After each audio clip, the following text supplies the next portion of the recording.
and still more agitated, was desperate for a change of place. His restlessness and cold frustration were things that he could not erase.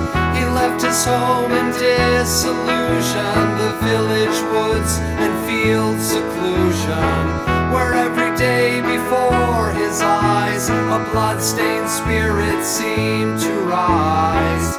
Began a life of aimless roaming, a single feeling in his heart. Yet travel too became quite boring, without an end and endless starts. So he arrived at last to fall like Chatsky, straight from boat to ball. So he arrived at last to fall like Chatsky, straight from boat to ball.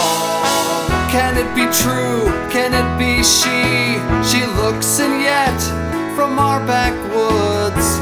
Please tell me, Prince, who is that lady standing there in conversation beside the Spanish diplomat, wearing the stylish crimson hat? You must have been gone for a while, but I'll present you with a smile. Who is she though? My wife, old boy.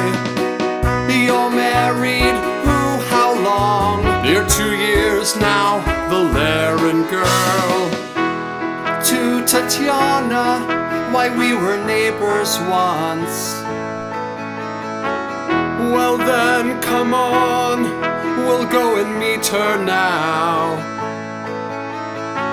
Is this the girl I reprimanded in that remote provincial place where, under the guise of moral teaching, I fell to patronizing preaching?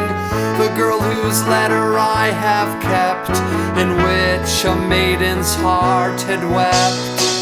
Eugene, I'm pleased to meet you again. Has it been long since you've been at your estate? If you don't mind, please excuse us now. We must be going home, it's getting late.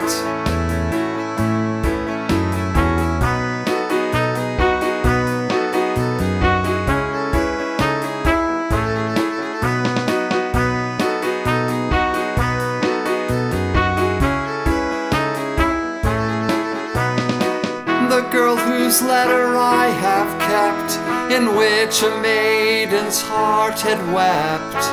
Without the slightest inhibition, she'd opened up for my inspection. That modest girl, or do I dream, the one rejected once by me? Could she now turn away so bold, indifference to me so cold?